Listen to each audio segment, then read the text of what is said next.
Après avoir découvert une aporie, votre travail ne s'arrête pas là. Constatons que le sujet pose problème, d'accord.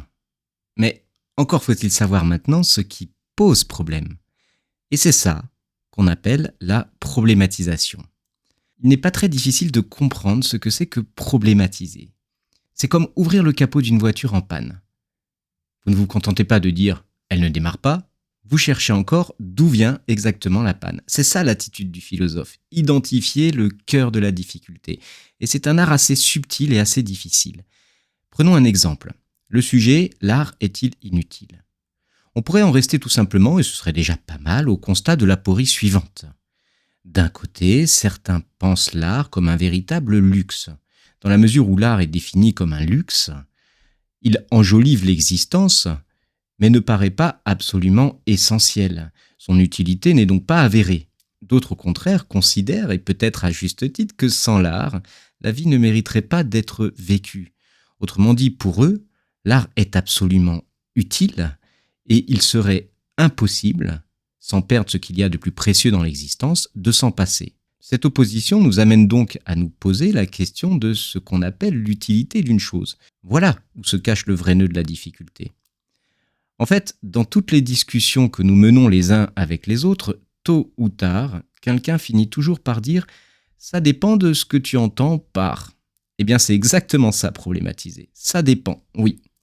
Mais ça dépend surtout et ultimement de la manière dont on définit les termes, mais pas de l'opinion personnelle de chacun.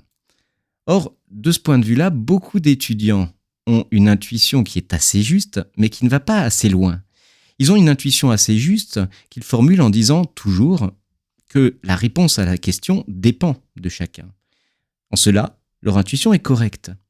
Mais là où leur intuition ne va pas assez loin, c'est qu'ils réduisent cette opposition des points de vue à une simple affaire de différence de psychologie individuelle. Comme si la question n'était pas de savoir ce que chacun pensait de l'art ou de l'utilité, mais que la question était de savoir comment chacun était conformé psychologiquement d'après son propre vécu. Or, la vraie démarche, c'est de comprendre que si la question se pose, c'est qu'il y a bien une ambiguïté de définition à lever. Et c'est là que la pensée commence à respirer.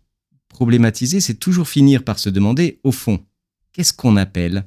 3 points de suspension. C'est la seule manière de dépasser une aporie. Mais il faut quand même reconnaître que cet art de problématiser est un art qui est assez subtil et assez difficile. Il l'est parce qu'il demande un effort qui est assez rare. Il s'agit de regarder les lunettes qu'on porte sur son nez. Les concepts que nous utilisons pour penser la réalité sont comme des verres invisibles en fait. Ils nous permettent de voir le monde, mais eux, nous ne les voyons jamais eux-mêmes. C'est grâce à eux que nous voyons, mais ce ne sont pas eux que nous voyons. Spontanément, nous pensons la réalité à travers eux, sans prendre conscience de leur présence. Voilà pourquoi, devant une question comme « l'art est-il inutile ?», notre premier réflexe, c'est toujours de chercher la solution du côté de la réalité elle-même, en se demandant à quoi une œuvre d'art peut-elle servir, quel usage est-on susceptible d'en faire. Cette question-là, elle est légitime, mais elle ne pousse pas le problème assez loin. Le vrai problème, il commence quand on déplace la question et qu'on demande « mais au fond, qu'est-ce qu'on appelle un usage utile ? À quelles conditions peut-on dire qu'une activité sert à quelque chose ?» Et là, vous voyez que la question devient fondamentale, elle devient philosophique. C'est ce déplacement de l'étude des faits vers l'examen des concepts qui va faire toute la différence entre une réflexion spontanée et une réflexion philosophique. Et c'est pour ça que problématiser est difficile. Il faut apprendre à prendre conscience de ces lunettes invisibles par lesquelles nous pensons.